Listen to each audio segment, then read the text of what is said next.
The great hall of the Red Keep was a cavern of shadows, its iron throne a jagged monument to conquest. Eddard Stark sat atop it, his grey cloak pinned with the direwolf of House Stark, his spine rigid against the throne's cruel edges. King Robert Baratheon was dead, gored by a boar in the Kingswood, his lifeblood staining the earth. In his final hours, Robert had named Ned Protector of the Realm to rule until Joffrey came of age. Ned's northern honour recoiled at the Southron burden, but Robert's dying grip had forced his oath. "I will keep the realm whole," Ned whispered, his voice lost in the hall's vastness. The court buzzed with whispers, some called him usurper, others saviour. Cersei, the Queen Mother, watched from below, her green eyes cold as winter frost. Ned knew King's Landing was a nest of vipers, where trust was rarer than dragonglass. He sent ravens to Winterfell, summoning Robb to learn the capital's ways, while Sansa and Arya remained under his protection. Sansa's dreams of Joffrey troubled him, Arya's wildness ill-suited the court. The Iron Throne's blade seemed to mock his resolve, a reminder of the blood it demanded. That night in the Godswood, Ned knelt before the weirwood, its carved face sorrowful. "Guide me, old gods," he prayed, "to honour my oath and protect the realm." The leaves rustled, but no answer came, only the weight of duty pressing heavier than any crown. Chapter 2. The Council's masks. The small council chamber was thick with tension, its air heavy with intrigue. Ned faced a gallery of Southron lords, each a mask of ambition or deceit. Varys, the spider, spoke softly of banditry in the Riverlands and Dawn's silence, his powdered face unreadable. Petter Baelish, called Littlefinger, smirked, toying with a silver coin, his eyes sharp as Valyrian steel. Grand Maester Pycelle coughed into his sleeve, muttering platitudes, while Renly Baratheon leaned back, his green eyes gleaming with ambition. Only Sir Barristan Selmy, Lord Commander of the Kingsguard, met Ned's gaze with respect. Cersei sat at the table's end, her golden hair a halo, her voice laced with venom. "My son is the rightful king, Lord Stark. Your authority stems from him." Ned's jaw tightened. "I serve as regent, your grace, to uphold Robert's will." Varys warned of Ironborn raids and unrest in the Stormlands, urging swift action to bind the Seven Kingdoms. Littlefinger's smile widened. "The small folk see a man on the throne, my lord. They expect a king's strength." Ned bristled. "I am no king. My duty is to Joffrey and the realm." The council's silence was a blade, each lord weighing Ned's words. He dismissed them, his mind heavy. King's Landing demanded cunning, not honour, and Ned felt the Southron game closing around him like a trap. He needed allies, men like Jon Arryn, now dead, but trust was scarce. In his chambers he penned a letter to Robb urging haste. The realm was fracturing, and Ned stood alone against its tides. Chapter 3. The Grey Wolf's rule. Ned moved swiftly to assert his authority, sending ravens to every major house, demanding oaths of fealty to Joffrey. Most complied Hoster Tully, Mace Tyrell, but Stannis Baratheon's silence from Dragonstone was deafening, and the Tyrells sent only vague courtesies. The small folk whispered of the Grey Wolf, stern and joyless, ruling from the Iron Throne. Ned cared little for their jibes, focused on stability. He appointed Sir Barristan as chief advisor, trusting the knight's honour. The City Watch, led by Jarno's Slynt, reeked of corruption, and Ned considered replacing him. Littlefinger's ledgers revealed the Crown's ruinous debt to the Iron Bank and House Lannister. Ned ordered austerity, cutting tourneys and feasts, earning the court's disdain. "They grumble, my lord," Barristan said, "but the realm cannot bleed gold." Ned nodded. "Let them grumble, the throne will stand." Cersei's defiance grew, her smiles sharp as daggers. She demanded Joffrey's coronation, citing his birthright. Ned refused, holding to Robert's will, regency until Joffrey's 16th name day. "The boy is not ready," he told her, earning her wrath. Joffrey, emboldened, sneered at Ned's rulings, his petulance a shadow of Cersei's influence. Ned felt the Southron court's eyes, judging his every move. He summoned northern bannermen to bolster his position, though he loathed drawing Winterfell's strength south. In the Godswood, he prayed for wisdom, the weirwood's red eyes watching. The realm demanded a ruler, but Ned sought only to serve, caught between honour and the Iron Throne's cruel demands. Chapter 4. The Riverlands burn. Reports of banditry in the Riverlands reached Ned. Tales of Sir Gregor Clegane, the mountain ravaging villages under Lannister banners.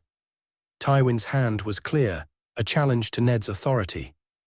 He summoned Sir Loras Tyrell, the Knight of Flowers, whose skill and ambition were renowned. "Bring Gregor to justice," Ned commanded. "Take men you trust. The mountain serves Tywin, and Tywin forgives no slights." Loras bowed, his violet eyes eager. "I will bring his head, Lord Protector." Ned prayed the boy's confidence held. The court watched, sensing blood. Cersei's silence at the council was unnerving, her green eyes plotting. Ned suspected her in Robert's death, a boar hunt too convenient, but proof eluded him. He tasked Varys with uncovering the truth, though the spider's loyalty was slippery. Littlefinger's japes grew bolder, hinting at debts Ned could not repay. "The crown's coffers are empty, my lord," he said, smirking. Ned banished him to his ledgers, distrusting his glib tongue. Robb's arrival was imminent, and Ned longed for his son's steady presence.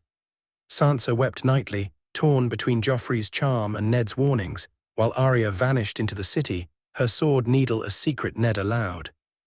The Riverlands' plight demanded action, but King's Landing's intrigues tied Ned's hands. He sent ravens to Hoster Tully, urging unity, but the old lord's health waned. In the Tower of the Hand, Ned studied maps, the realm's fractures clear. Honor bound him to act, but each step risked war. Chapter 5. The Wolf's heir Robb arrived with northern bannermen, his direwolf Grey Wind a shadow at his side. Ned embraced his son, pride warring with dread. "This city is a trap," he warned. "Trust few, Robb." The young wolf nodded, his Tully blue eyes wary of the red keep's opulence. Ned tasked him with overseeing the city watch, hoping to purge Jarno Slynt's corruption. Robb's presence steadied Sansa, though her love for Joffrey lingered, a thorn in Ned's heart. Arya, wild as ever, trained with Syrio Fall, her Braavosi tutor, slipping through alleys to escape the court's gaze. Ned allowed it, knowing her spirit could not be caged. The council grew restive, Varys whispering of Ironborn raids under Balon Greyjoy's banner. Theon, Balon's son, was a hostage in Winterfell, but his loyalty was uncertain. Renly Baratheon's charm masked ambition, his ties to the Tyrells, Margaery and Olenna troubling Ned. Cersei's hostility deepened, her every word a veiled threat. "You play a dangerous game, Stark," she hissed in the gardens. Ned met her gaze. "I play no game, your grace, I serve the realm." Her smile chilled him. Joffrey's defiance grew, the boy king sneering at Ned's rulings. "I am king," he shouted at court. Ned's calm reply, "Not yet," Joffrey drew gasps. The small folk rioted, hungry and restless, their faith in the throne waning. Ned addressed them, promising justice, but felt the city's pulse quicken toward chaos. Chapter 6. The Mountains Fall. Sir Loras Tyrell returned, bloodied but triumphant, Gregor Clegane's head in a sack. The court cheered, but Ned felt no joy. Tywin Lannister's message arrived from Casterly Rock. The mountain's death demands recompense. Cersei's fury was palpable, her brother Jaime's absence noted. Ned suspected Jaime's hand in Gregor's raids, a Lannister plot to destabilize his rule. He ordered Loras rewarded but kept him close, wary of Tyrell ambition. Varys brought darker tidings. Across the narrow sea, Daenerys Targaryen had hatched dragons, Drogon, Rhaegal, Viserion, her Khalasar growing. "The Khaleesi is no mere girl now," Varys murmured. Ned sent envoys to Dorne, seeking Prince Doran's aid against a Targaryen threat, but Doran's reply was evasive, hinting at old wounds from Elya's death by Lannister hands. Stannis Baratheon's silence grew ominous, his fleet massing at Dragonstone. Ned fortified King's Landing, recalling northern lords like Roose Bolton. Robb's reforms in the city watch bore fruit, but Jarno Slynt's allies lingered, whispering treason. Sansa's tears lessened, her eyes opening to Joffrey's cruelty, while Arya brought Ned rumors from the streets. The realm's fractures widened, and Ned felt the Iron Throne's blades at his back. In the Godswood he prayed, the Weirwood's face stern. "I am no Southron lord," he whispered, "but I will not fail." Chapter 7. The debt of gold. Littlefinger's ledgers haunted Ned, the crown's debt a noose around Westeros. The Iron Bank of Bravos demanded payment, and House Lannister held half the realm's loans. Ned slashed court expenses, banning feasts and masks, earning the nobility's scorn. "You starve their pride," Barristan warned. "Pride does not fill coffers," Ned replied. He sought allies to offset Tywin's influence, summoning Mace Tyrell and Hoster Tully to court. Tyrell arrived with Margaery, her beauty a weapon, and Olenna, whose sharp tongue cut deeper than swords. "You're no fool, Stark," Olenna said, "but honor makes you predictable." Ned distrusted her, but the Reach's armies were vital. Hoster's son Edmure came in his stead, the old Lord bedridden. The Riverlands' plight worsened, Tywin's bannermen raiding unchecked. Ned considered marching himself but feared leaving King's Landing to Cersei's schemes. Joffrey's tantrums grew violent, the boy king striking a servant at court. Ned disciplined him publicly, earning Cersei's hate. "You dare shame my son," she spat. "I shame cruelty," Ned said. Varys hinted at poison in Robert's hunt, but evidence was scarce. Ned tasked Robb with guarding the keep, Grey Wind a deterrent to assassins. Arya overheard whispers of a Lannister plot, her small frame slipping through shadows. Ned's dreams were of Winterfell, but duty chained him south, the realm's weight crushing. Chapter 8. The shadow of dragons. Varys' spies confirmed Daenerys Targaryen's rise. Her brother Viserys was dead, leaving the Khaleesi to lead her Khalasar. Her dragons, Drogon, Rhaegal, Viserion, grew stronger, their fire a memory of Rhaegar's conquest. "The small folk speak of dragons with awe," Varys said. Ned recalled tales of Harrenhal's burning, Rhaegar's wrath melting stone. He sent envoys to the free cities, seeking intelligence, but bravos offered only cold courtesy. Dorne's silence deepened, Doran's loyalty to Joffrey dubious. Ned met with Barristan, who had served Rhaegar. "The Targaryens are fire and blood," the knight said. "She will come." Ned fortified the eastern coast, fearing invasion. Stannis' claim to the throne stirred the Stormlands, his letters accusing Joffrey of bastardy. Ned's investigation into the royal children's golden hair, unlike Robert's black, gnawed at him. He confronted Cersei in the Godswood. "Is Joffrey Jaime's?" he demanded. Her smile was venomous. "Robert was a fool. I protected my children." Ned's hand tightened on ice, but he stayed his wrath. "If true, the realm will bleed," Cersei laughed. "It bleeds already, Stark." Ned kept her secret, fearing war, but the truth festered. Robb reported unrest in the City Watch, Slynt's men plotting. Ned prepared to act, the dragon's shadow lengthening over Westeros. Chapter 9. The Assassin's Blade. Ned walked the Red Keep's halls, torchlight flickering on stone. Black-cloaked assassins struck, their daggers gleaming. Ice sang as Ned fought, cutting down two, but a blade grazed his arm, blood welling. Robb and Grey Wind arrived, the direwolf's jaws snapping bone. The attackers fled, leaving dead behind. "Lannister work," Robb growled. Ned nodded, his wound burning. He summoned Cersei, her denial smooth as silk. "You see enemies everywhere, Stark," she said. Ned ordered her confined to her chambers, risking Tywin's wrath. The court whispered, fear and intrigue spreading. Joffrey raged, demanding his mother's release, but Ned held firm. "You are not king yet," he told the boy. Sansa pleaded for Joffrey, her naivety breaking Ned's heart. Arya, fierce and silent, vowed to guard her father. Ned replaced Jarno's Slynt with Robb, the City Watch bending to the young wolf's will. Varys hinted at Littlefinger's role in the attack, but the man was untouchable, his ledgers vital. Ned banished him to the Vale, hoping to curb his schemes. Tywin's army massed at Casterly Rock, a lion poised to strike. Ned recalled Northern Lords, Umber, Karstark, bolstering King's Landing's defenses. The small folk rioted, hunger fueling chaos. Ned distributed grain, earning fleeting gratitude. In the Godswood, he bandaged his wound, praying for strength. The Iron Throne's blade seemed closer now, cutting deeper. Chapter 10. The Bastard's Truth. Stannis Baratheon's letter arrived, sealed with a flaming heart. Joffrey was no Baratheon, he claimed, but a bastard of Cersei and Jaime. The court erupted, lords whispering treason. Ned's own findings, the children's golden hair, Robert's black-haired bastards, confirmed the truth. He confided in Barristan, whose honor wavered. "If true, Stannis is king," the knight said. Ned knew Stannis' rigidity would shatter the realm.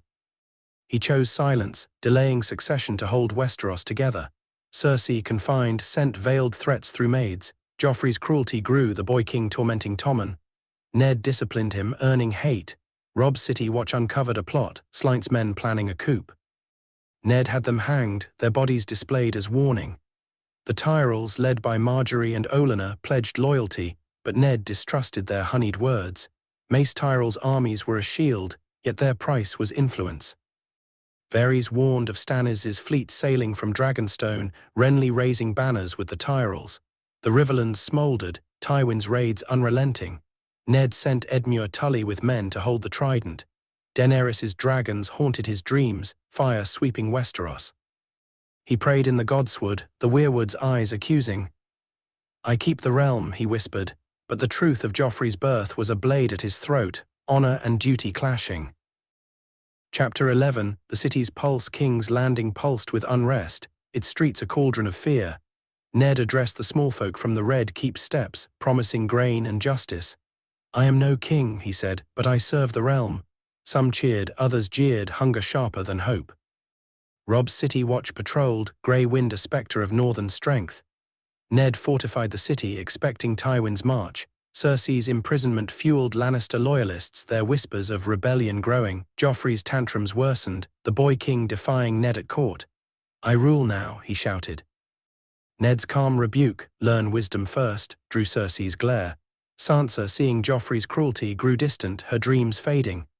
Arya brought Ned Street rumors, Lannister gold buying swords. He tasked her with listening, her small frame a shadow in the city. Varys reported Daenerys' Khalasar moving west, her dragons sighted in Essos. Ned sent ships to patrol the narrow sea, fearing invasion. Stannis' claims split the Stormlands, lords torn between Joffrey and Dragonstone. Renly's alliance with Margaery Tyrell strengthened, Olenna's cunning a threat. Ned summoned Theon Greyjoy from Winterfell, hoping to secure the Ironborn, but Balon's defiance loomed. The Iron Bank pressed for payment, its envoys cold. Ned sold crown lands, staving off ruin. In the godswood he prayed, the weirwood's silence heavy. Duty bound him, but the city's chaos tested his resolve. Chapter 12, the Lion's March. Tywin Lannister's army marched from Casterly Rock, demanding Cersei's release.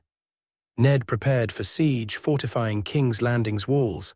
Northern bannermen arrived, Umber, Karstark, Bolton, their grim faces a comfort. Robb drilled the city watch, his youth belying his command. Ned sent ravens to Stannis, offering parley, but Dragonstone's reply was fire. "The throne is mine." Renly's rebellion grew, Margaery's charm binding Storm's End. Olenna's letters hinted at alliance, but Ned saw her thorns. Joffrey's cruelty sparked court outrage, the boy king whipping a page. Ned confined him to his chambers, Cersei's screams echoing. Sansa wept, her loyalty torn, while Arya sharpened needle, vowing vengeance. Varys warned of Jaime Lannister's return, the Kingslayer rallying Tywin's men. Ned ordered his capture, knowing Jaime's skill. The Riverlands bled, Edmure's forces outmatched. Ned sent Loras Tyrell with reinforcements, praying the knight's valor held. Daenerys' dragons loomed in reports, her Khalasar nearing Slaver's Bay. Ned fortified eastern ports, fearing Drogon's fire. The Iron Bank's envoys departed, unsatisfied, hinting at reprisal. Theon Greyjoy arrived, his eyes restless, Balon's shadow long. Ned kept him close, distrusting Ironborn oaths. The small folks' riots worsened, hunger fueling chaos. Ned distributed stores, but the city's pulse quickened. In the godswood he knelt, the weirwood's face stern. "I will not yield," he vowed, the lion's roar nearing. Chapter 13, the Tyrell Thorn. Mace Tyrell's arrival brought Margaery and Olenna, their smiles sharp as thorns. "We stand with the throne," Mace boomed, but Ned saw ambition in Margaery's eyes. Olenna's wit cut deeper. "You're a wolf in a rose garden, Stark," she said. "Mind the thorns." Ned needed the Reach's armies against Tywin, but distrusted their price.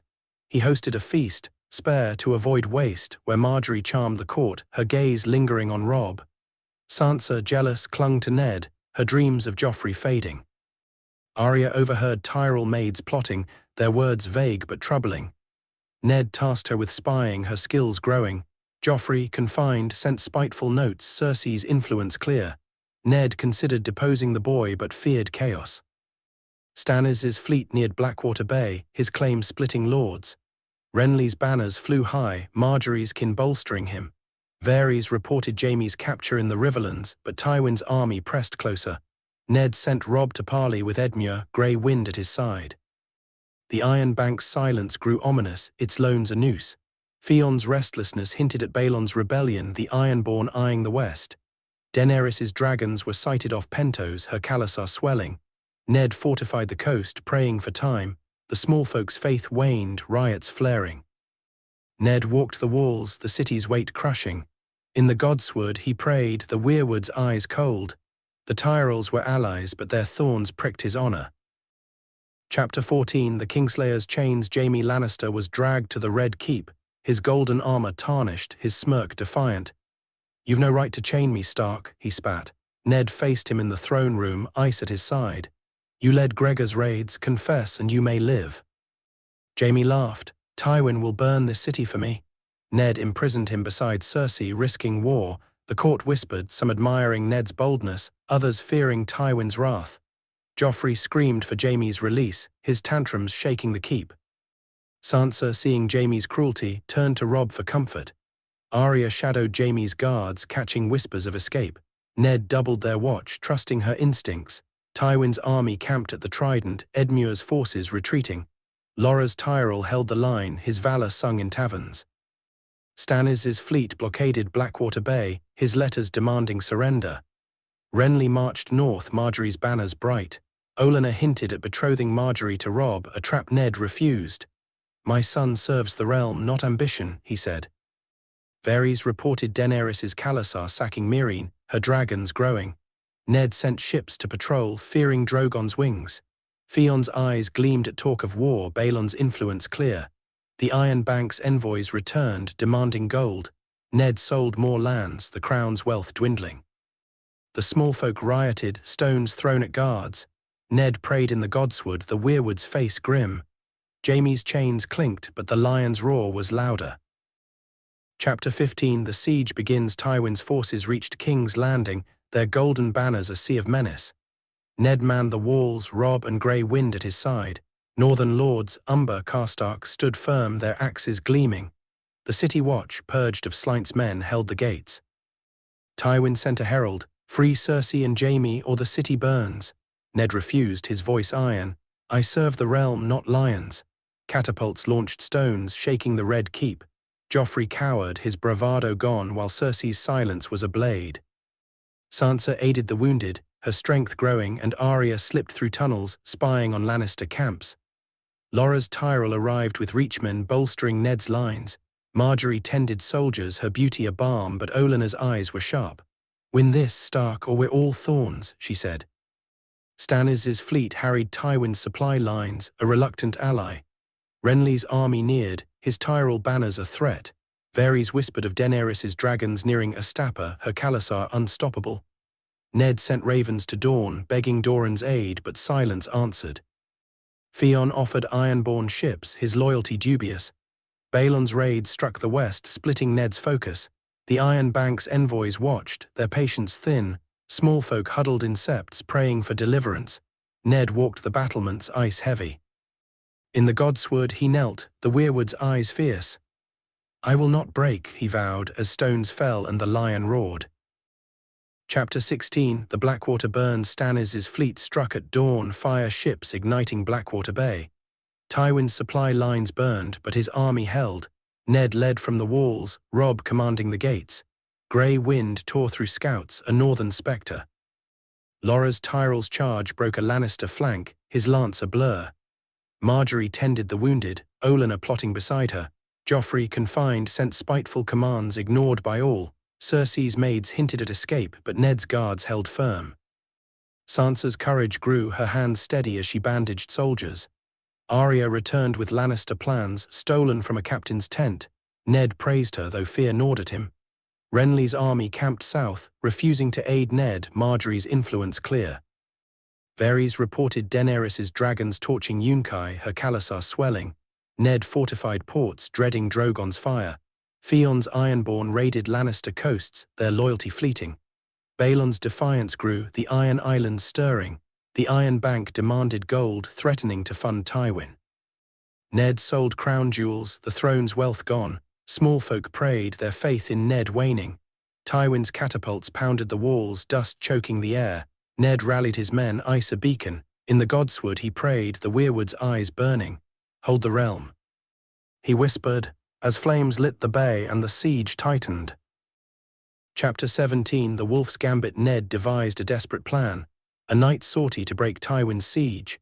Robb led the vanguard, Grey Wind at his side, with Lora's Tyrells knights. They struck Tywin's camp, burning tents and scattering men. Ned watched from the walls, ice ready, praying for Robb's return. The sortie succeeded, Tywin retreating to regroup. Cheers rang out, but Ned knew the lion would strike again. Joffrey demanded glory, his confinement chafing. Cersei's silence grew ominous, her plots unseen. Sansa tended Robb's wounds, her strength a quiet fire. Arya uncovered a traitor in the city watch, a slight loyalist whom Ned hanged. Margaery's charm bolstered morale, but Olenna's whispers hinted at betrayal. Renly declared himself king, splitting the south. Stannis' fleet withdrew, his own claim paramount. Varys reported Daenerys' dragons nearing Westeros, her Khalasar at volunteers. Ned sent envoys to Bravos, seeking aid, but gold spoke louder. Theon's Ironborn turned, raiding Stark lands, Balon's treachery clear. The Iron Bank's envoys departed, their terms unmet. Small folk starved, riots flaring. Ned distributed his own stores, earning loyalty but emptying granaries. Tywin's army reformed, stronger, Jaime's escape rumoured. Ned doubled Cersei's guards, fearing her hand. In the godswood he knelt, the weirwood's eyes fierce. I gamble all, he prayed, the wolf's fangs bared against the lion's claws. Chapter 18. The Lion's Revenge. Tywin struck back, his army reinforced by sellswords. Jaime escaped, his guards slain, Cersei's hand suspected. The Kingslayer led a charge, breaching a gate. Ned rallied his men, ice clashing with Jaime's blade. Robb and Grey Wind turned the tide, driving Jaime back. Lora's Tyrell fell, his lance broken, Margaery's screams echoing. Olenna's face hardened, her loyalty wavering. Joffrey fled to the keep, Cersei whispering rebellion. Sansa saved a knight's life, her courage shining. Arya killed a Lannister scout, her needle swift. Renly's army watched, refusing aid, Stannis' fleet gone. Varys warned of Daenerys' dragons landing in dawn, Doran's silence explained. Ned sent ravens, begging unity, but the realm fractured. Theon fled, Ironborn ships raiding the west. Balon declared himself king, the Iron Islands lost. The Iron Bank funded Tywin, gold outweighing honor. Small folk deserted, the city starving. Ned held the walls, blood staining his cloak. Tywin offered terms, free Cersei or all die. Ned refused, his voice steel. The realm stands. In the godswood he prayed, the weirwood's eyes blood red. I fight on, he vowed, as Jaime's blade gleamed and the lion's revenge roared. Chapter 19. The realm's fracture. King's Landing held, but the realm shattered. Tywin's army retreated, bloodied, but Jaime's raids harried Ned's lines. Cersei escaped, her guards bribed, joining Tywin with Joffrey. Sansa wept, her innocence gone, while Arya vowed to hunt Cersei. Robb secured the city, Grey Wind a terror. Margaery mourned Loras, Olenna swearing vengeance, their loyalty to Ned fraying. Renly crowned himself, Margaery his queen, the Reach lost. Stannis marched on Storm's End, his claim unyielding. Daenerys landed in dawn, her dragons, Drogon, Rhaegal, Viserion torching sands, Doran bending the knee. Varys fled, his loyalty spent. Theon raided the north, Balon's Ironborn unchecked. The Iron Bank backed Tywin, Westeros' debt a chain. Small folk starved, cursing Ned's name. He walked the walls, ice heavy, northern lords his only strength.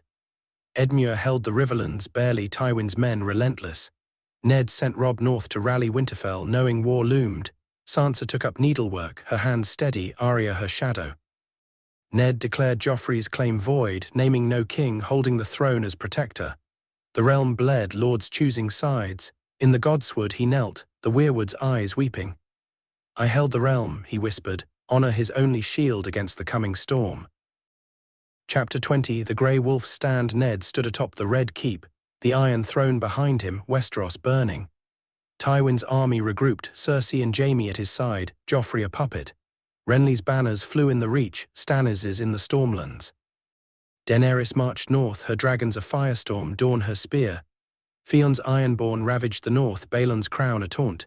The Iron Bank's gold-fueled war, Westeros' debt a noose. Robb rode north, Grey Wind at his side, to save Winterfell. Sansa governed the keep, her strength forged in fire. Arya vanished, Needle her guide, hunting Lannisters. Northern lords Umber, Karstark, Bolton stood with Ned, their axes raised. Edmure's Riverlands held a fragile line. Margaery and Olenna retreated, their thorns turned against Ned. Small folk prayed, their faith in the grey wolf fading. Ned addressed them, voice steady. "I am no king, but I fight for you." Some cheered, others wept, the city starving. He fortified King's Landing, ice his beacon, honour his burden. The realm's fracture widened, war inevitable. In the godswood Ned knelt, the weirwood's eyes fierce. "I swore to hold the realm," he prayed, "and I will, till my last breath." The Iron Throne's blades gleamed, the grey wolf standing alone as dragons, lions, and stags tore Westeros apart.